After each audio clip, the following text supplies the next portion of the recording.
This is the Outliers Edge podcast, where we champion the leaders who are shaping the next era of humanity by taking them to the edge of their comfort zone so that they can lead us to the edge of what's next. I'm your host, Niiamah Ashong. Let's do this. Hey there, Niiamah Ashong here, founder of Outliers Edge and the leader of the Trailblazer Oasis. What we do here is that we champion the leaders who are shaping the next era of humanity. And it's something that is important to just keep dialing in on. And I think a lot of times when we'll have these conversations and look at what it looks to shape the next era of humanity, we're taking the time to envision a new future. But we can't also forget about where we've been. And that to me is actually really important. The ability to pull out the experiences that we have of a future unlike what most other people have seen and use that to translate into people's lives, into the work that we do, and into our leadership. Today, I'm speaking with one such leader here today. It's Fari Eskandari. Fari, it's really good to be in conversation with you. It's great to be in space with you here. How are you doing today? Thank you so much for having me here today. It's wonderful. Yeah. Oh, well, and it's lovely to see you. Yeah, it's been good. It's good. It's interesting because you and we've known each other for a while. We were talking beforehand here. We just hit record, but I feel like overall it's just going to feel like just what me and you do, which is to be in conversation. Fari, I'd like to start this off here with letting you know who you are to me. That's what feels good to me in this space. When I really tap into this and say here, in addition to being someone, this is who we are. There's an element of fierce, unapologetic, but incredibly tender love that comes through you. I as I'm looking at you right now, not only do I find you to be radiant, I what I feel about you right now is it's like you're allowing yourself to be seen in so many different ways. There is not a hiding of self. There's an allowing of stuff to be seen out into the world. And I really, really feel that about you. And yeah, most certainly. I'm not done yet though. The other thing, lovely. Yeah. Woo! It's getting to my head. Yeah, well, I'm gonna put it here. I'm gonna take it from your head and down into your heart here. The thing about you is that when I say fierce love here, it's you don't mess around, right? You let people know exactly what needs to be done, what needs to be said, and also it comes from just a really, really loving place. It is something that is absolutely pours through you, and I'm really glad to be in conversation with you.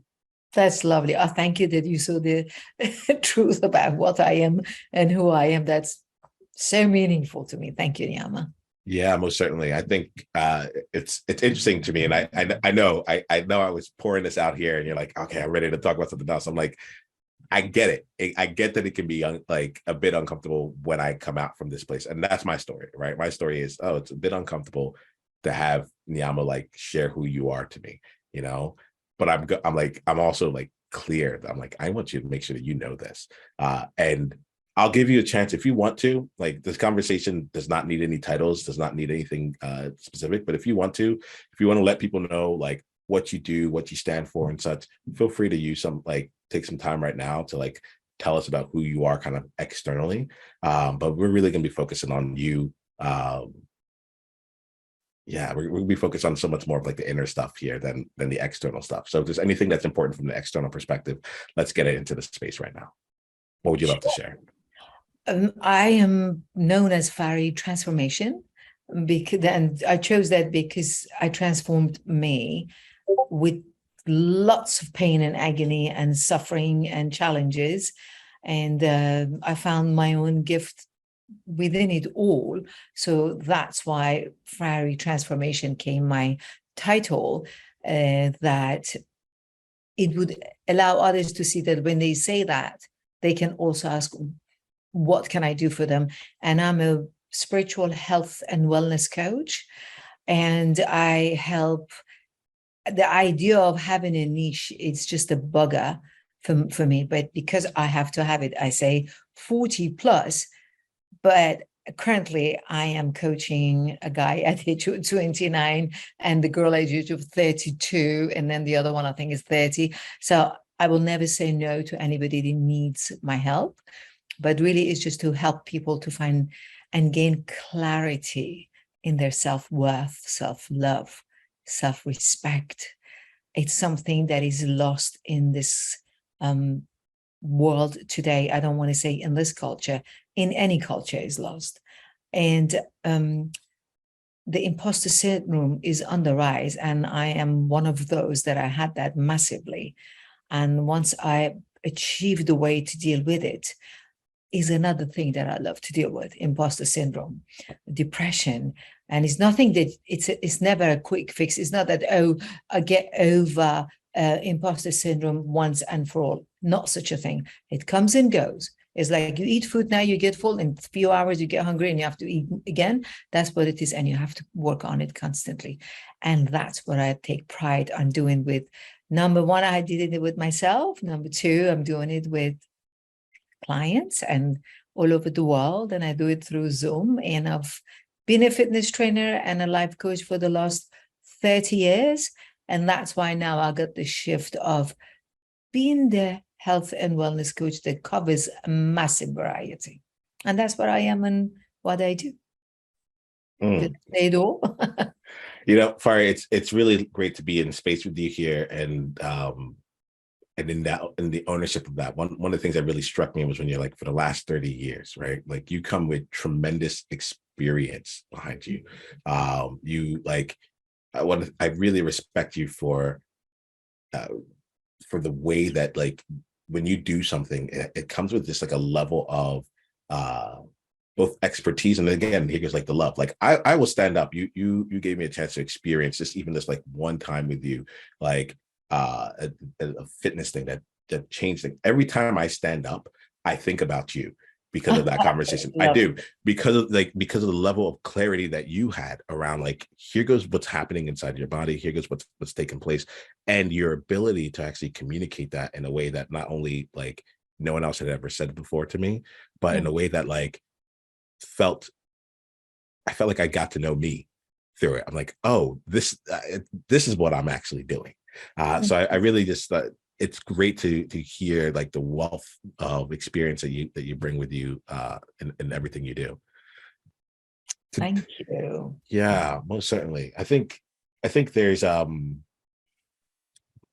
part of me here that wants to start off with just getting into, and I can imagine this going to a lot of different places, but I wanted to see you, and I want people to see you too. So I wanted to start off here with, like, tell me a bit about your story. Let's start off with that. It's an open-ended element, but I also know that you have a lot of different story to you.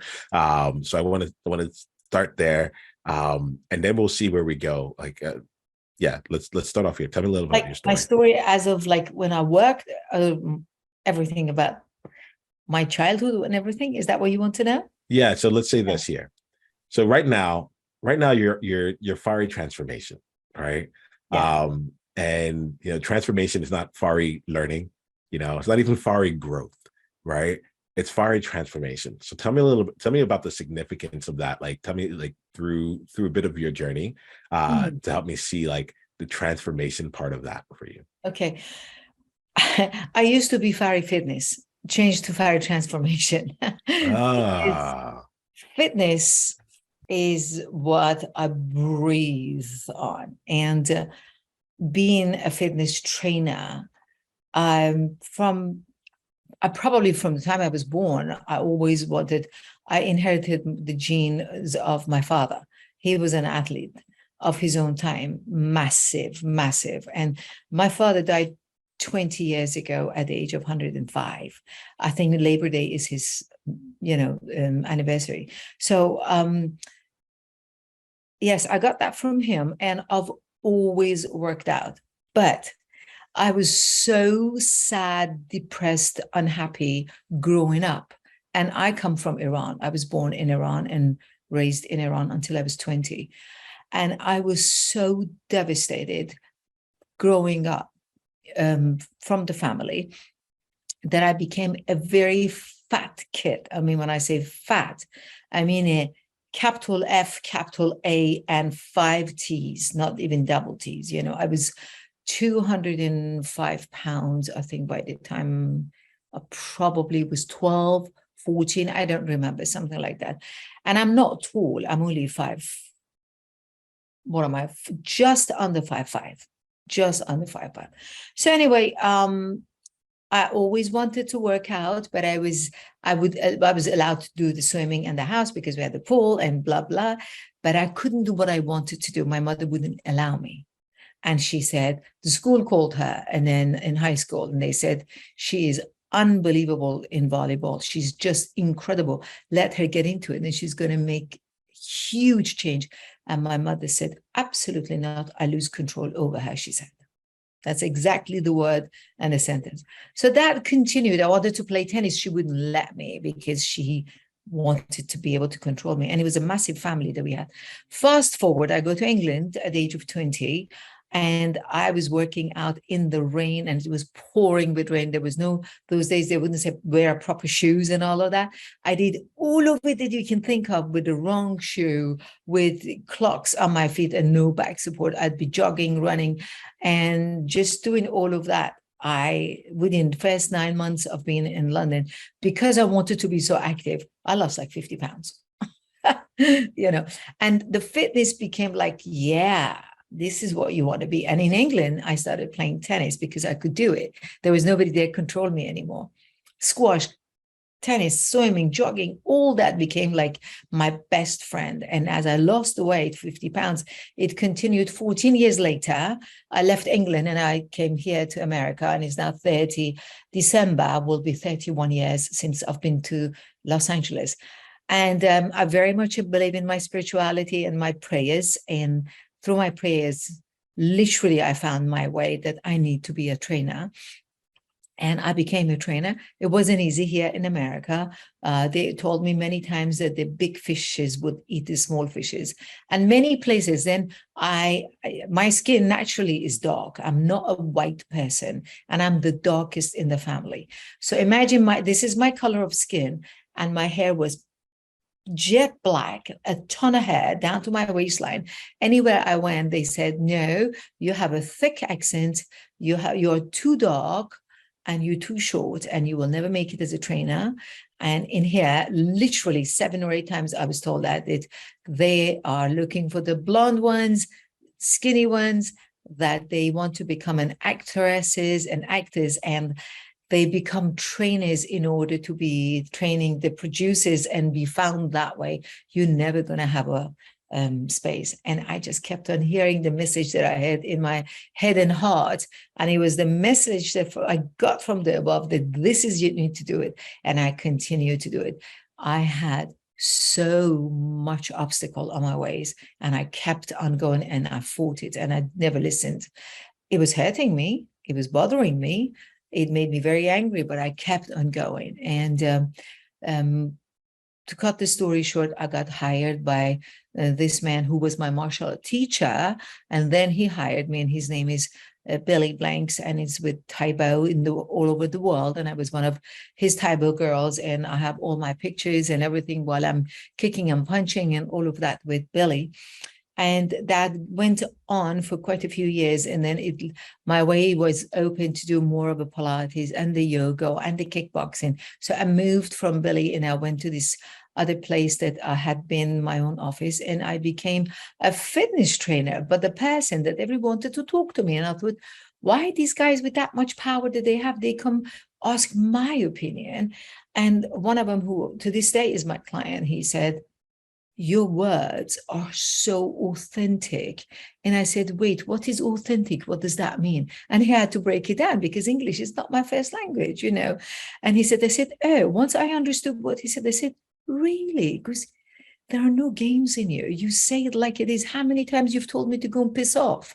And this guy is multi-millionaire, massive guy. And I said, well, yeah, because you annoy me. And I just wanted to say, either go, buzz off, or do what I asked you to do as my client, And that's why he wanted to stay with me. He was 38 years old then when he joined me. And this year he turned to be 57, and he's still with me. So then I realized, what they're asking me to do is called coaching. Oh, really? And then in 2016, I took a certification with Tony Robbins and Chloe Madanis, and I continued to be a life coach and a trainer. And then when the pandemic kicked in and the gym got closed, and I saw how people are panicking and they're coming to me, and then it was more of a life coaching until I realize everybody comes as a health and wellness coach to me. Like, what do we do with the food? What do we do with the depression? I hate myself. I don't know where to belong. And I thought, oh, I'm actually a health and wellness coach. I've lived 30, coming up to 1 years of my life being amongst people and helping them with their way of eating, with their way of drinking, with their way of being. And being, as a capital BING, it's something else that you deep within you, that you don't live up here, and you live is this connection of the heart and the brain, which is only 18 inches. If you bring them together right here in the middle, it's where your throat chakra is. It's that being. And I want to help everyone, and I have been helping everyone, that stop faking it, stop hating yourself, stop not valuing yourself. And when they said, how don't I value myself? And I'm just saying, well, it starts from a self-care. This, that, do you do it? And when they said, oh, well, what that is, I don't know, what is it? What is a self-care? And I said, look, this hair color in your hair is not a self-care. Eyelashes, facelift, all that is not a self-care. Doing all that damages to yourself with the alcohol, it's not a self-care. Self-care goes deeper than that. Self-care, when you respect yourself, when you find ways to be with you, that can be you walking outside by yourself, wherever you are. It can be your writing, it can be the painting, it can be a drawing, having a loving conversation to yourself. Look at the mirror, and for a change, say, hey, Fari, I love you. Fari, you're gorgeous. Fari, you have a lot to offer. And that is called self-care. Take a lovely, long bath with a nice music. Enjoy the bath, or enjoy the shower. I'm a shower girl. Instead of showering, washing myself, getting out, spend time, make love to yourself under the shower. Be present with every inch of you is called self-care. So things like that is what I do. Okay. All right. So this is actually quite interesting here. We went in a couple of different directions. I want to slow down with it, but what I love is, like, I love to just get people as they naturally show up, right? What is, like, from everything you just shared right here, what's like one takeaway that you love for people to know? What's one thing that's important to you about everything you just said right now? And if it needs to be two, say, yeah. Self-care. Yeah. Self-care is my thing. Yeah. And like I know a bit of your story here. There's like, you actually started, I said, tell me about your story. And you started out with pain and agony. Those were like the first two things that you brought up here. And so, like, a journey of like not having that self-care. Like, even as you're accomplishing things, that journey. And what I'm hearing from you is, like, there's a lot more now, bringing in like a holistic component to that. Is that correct? 100%. Awesome. Yeah. Awesome. So I'm seeing you as someone who has gone through this experience of pain, agony. And I mean, I started out this whole conversation with just like an outpouring of like who you are to me, like the representation and embodiment of love that comes through you. And I'm hearing you now talk about like self-care in a really meaningful way. We have self-care, we have love, we have transformation. That's all in here. I'm trying to see right now. I'm trying to see, a lot of times when I have conversations like this, there's a component. I'll tell you what's going on through my mind right now, right? And then I think we can choose where we want to take the conversation from here, right? Because you just boiled down, you're like 31 years. Like, I gave space of time for that to come through. It wasn't short, right? But you also boiled down 30 plus years of experience into just a few minutes, right? I guess the thing that's playing out for me right now as I look to see you in this moment here, I want to talk a little bit about like where you are now, right? So you're in it, like, tell me, like, with some of the things that you have, some of who you are being. I was about to say some of the things that you have going on, right? It's really tempting in these conversations to try and like talk about the external things. I've been doing podcasts for a year. Like it's like it's like my background, you know what I mean? Like it's like the knee-jerk reaction. But I'm not like, it's less about the doing right now and more about what you were talking about, the being, right? Right. So tell me here, like tell me about like who you are being out in the world right now. Every day is a new day, Mm. and every day you feel different, and every day you need to build yourself up from scratch. And that's what I do every single day. When I wake up, I talk positive to myself, and every day I expect miracles. And that's how I have transformed massively Yeah. from being that negative, angry, frustrated, depressed person, becoming to where I am today. It's a massive shift that sometimes when I talk, I just think, is it really me? Tell me a little And bit more about that. Like when you like, is it really me? Tell me more about that. I am enjoying being who I have become, Huh. which I never thought I would be one day. Yeah. I never thought I would be a person that, number one, stops judging others.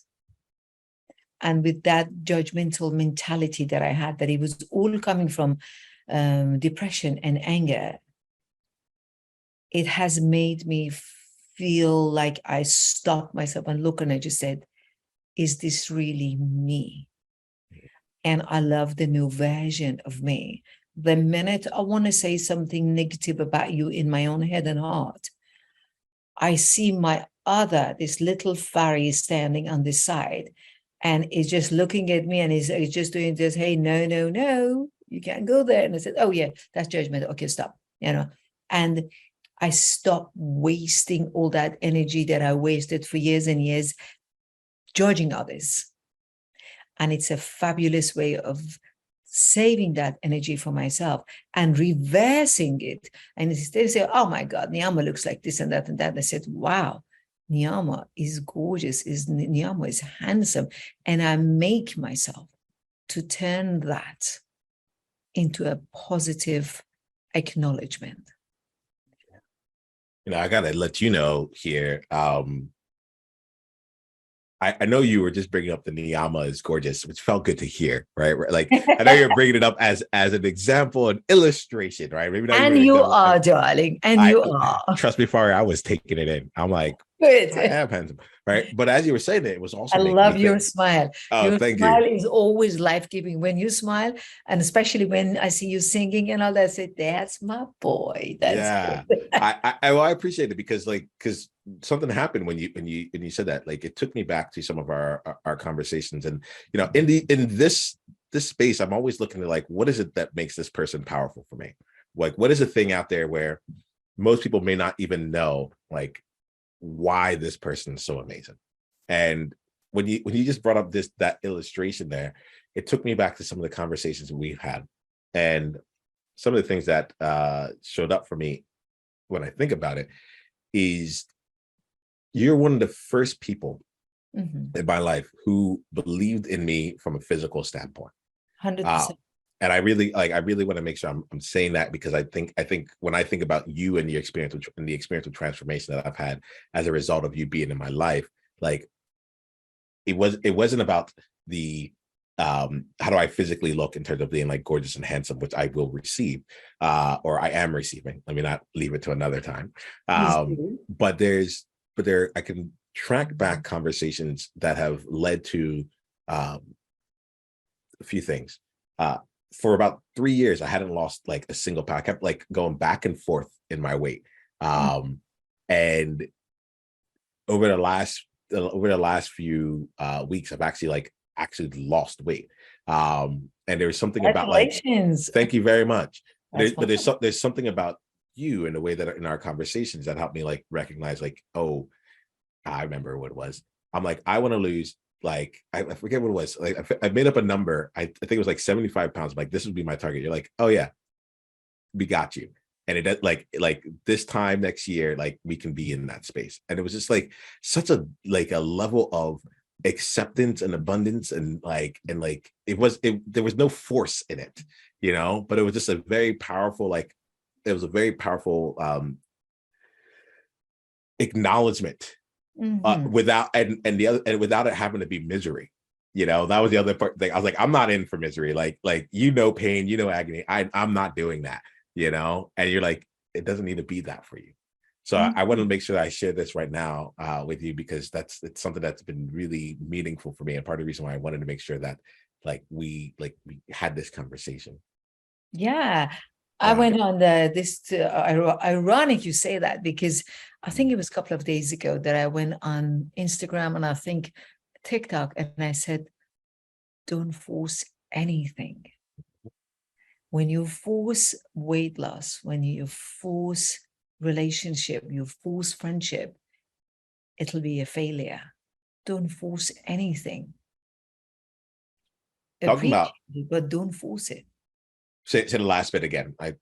I said, appreciate it, acknowledge it, work towards it, but don't force it. Yeah. Won't last. Anything that is forceful, it will not last. So this is I'm enjoying being in space with you, because I as I'm talking to you, I'm reminded of who you are in the world, right? So you're out there, you talk about this journey, and you also talked about reinvented, from the you've had to reinvent yourself in the last few years. Is that right? Oh my God. I mean, I know it's right. So tell me more about that. Yes, you do know it's right. It's just, how long one day I was listening to Dr. Joe Dispenza, and he goes, yes, you can have frustration, agony from your childhood, and you can be mad and angry and all that, and it's bothering, yes, but how long do you want to hold on to that? And the way he said, but how long more do you want to hold on to that? It was an unbelievable effect in my head and heart. And I just said, really, how long, Fari? How much longer? How has it served you, Fari? When are you going to give that up?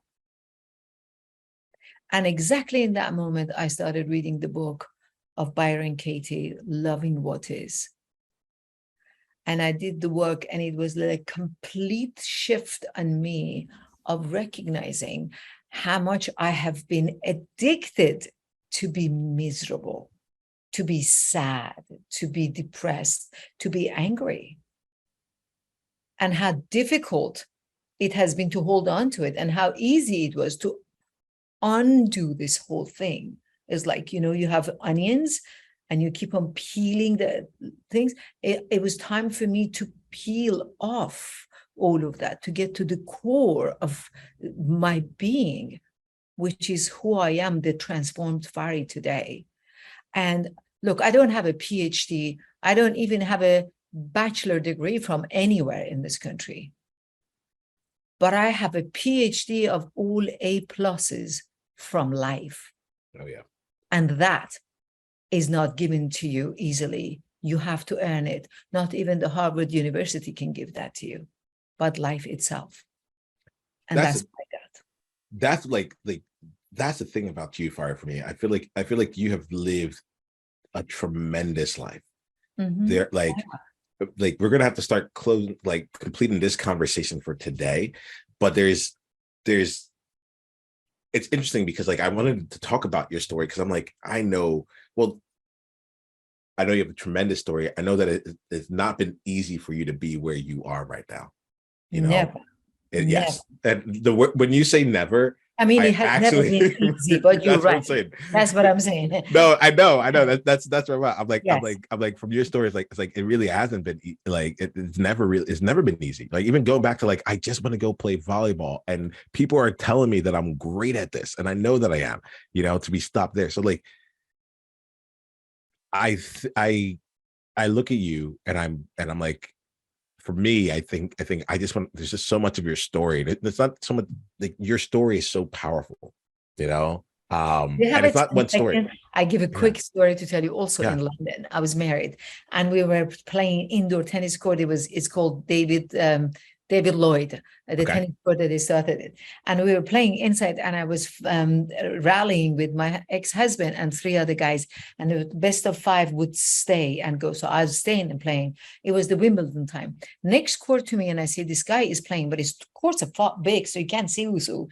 And then all of a sudden, I see the guy who was playing with the other blonde guy walk towards me and he started talking. He goes, "Do you know who's that guy?" And I said, "No." Because then you weren't even born then. His name was Boris Becker, and he was playing the Wimbledon from Germany. And then it goes, "Is Boris Becker?" I said, "Yeah." And he went like this to me, and I said, and then it goes, "He is having the team," and he looks at you and he says, "She is one of those lost talents in tennis, and he's doing this thing for women in Germany. He's inviting you, and he would pay for everything for you to come there and be known and recognized as a great tennis player that you are." And my husband, when he heard it, he said, "Absolutely not."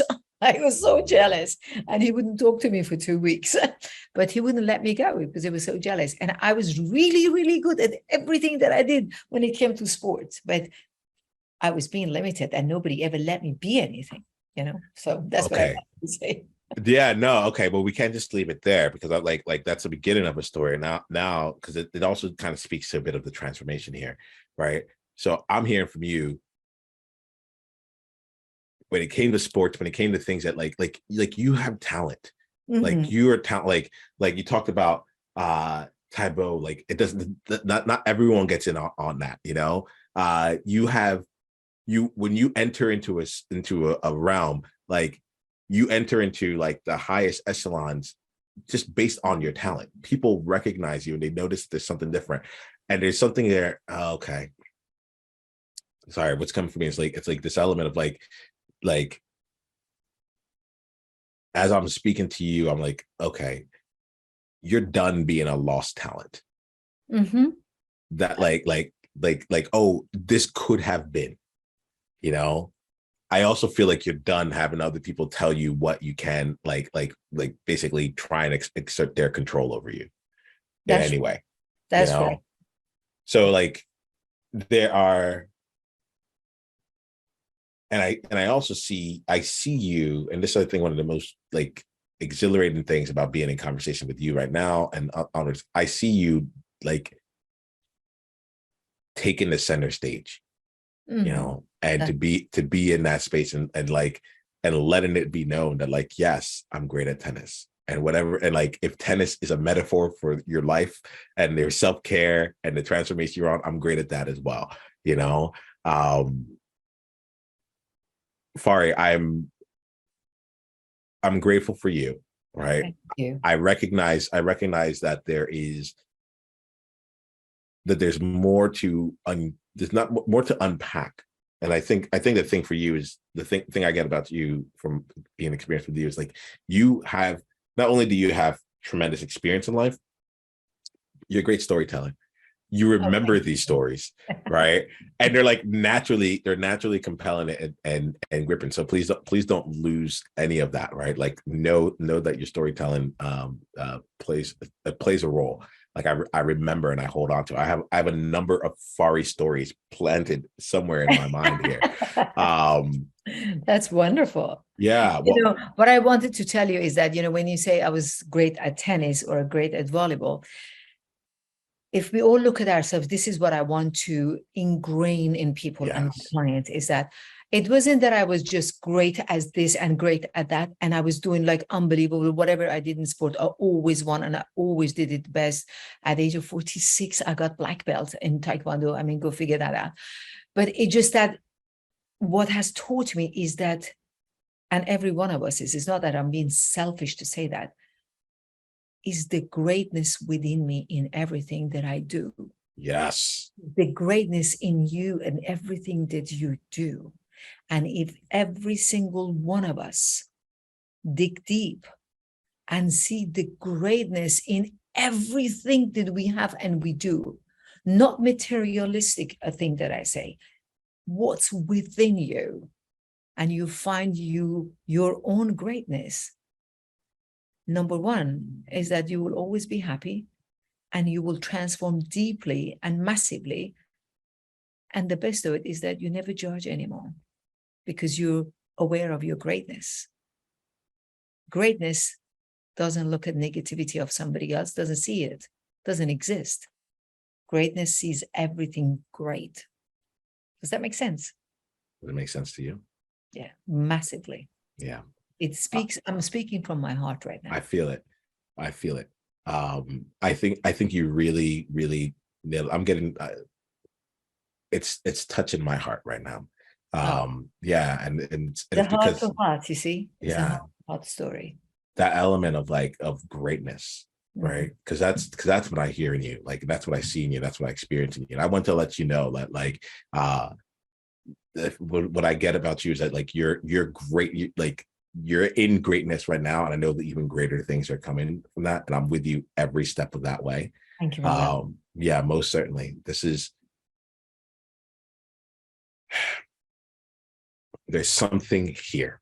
And I talk to Outliers, talk to Mavericks, and I start this whole thing off with the leaders who are shaping the next era of humanity.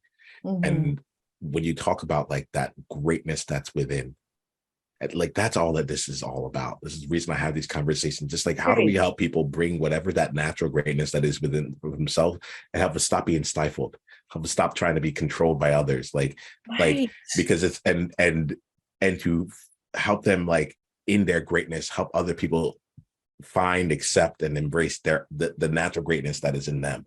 That's why I'm so big about self-care. Yeah. That's why I'm so big about self-love and self-respect. Once you achieve that, once you know you're in that platform, there is no way for you not to see your greatness. But the society is busy seeing greatness on somebody else, and also hate it because why somebody else has it, and, like, they don't have it and they have it. It's really powerful. Like, there's something in there around, like, you talk about the tennis story, and it's like, absolutely not, and it's like, only what would it change if both of you just were able to, like, just embrace the greatness that was there, it's and the thing about you, Fari, is that, like, oh man, it's like you can't keep greatness down. You might try and hold it, but, like, you're like, okay, now in the health and wellness field, like, I'm going to be great there. In fitness, I'm going to be great there. Like, wherever you happen to be, it's not about what you do. And this is what I'm getting from you. Your being is greatness. Exactly. It just is. And like, the same way you had exercises to nurture yourself and to build yourself in the fitness world, you're like, you nurture and bring those exercises into your greatness now. And you're like, and you do it through self-care, you do it through self-love, you do it through these things here. But it really does put a word to, like, the experience. And, like, I typically would say tremendosity, right? I think there's tremendousness as a word. I like tremendosity, but I'm like, this is a truly tremendous person. And this, like, and we're going to end this conversation here, but I'm glad that you brought in the greatness within you, right? And not just the greatness in you, but you touched on, like, we all have that greatness. Thank you for being someone who, like, has never given up on your own natural greatness. Thank you for being someone who has consistently found ways to, despite what, like, might be happening around her, let more of that greatness out into the world. Thank you for being humble enough to, like, ask the questions that are necessary. You're like, I don't know what authenticity means, but if I need to tell you to buzz off, I mean it. Like, right.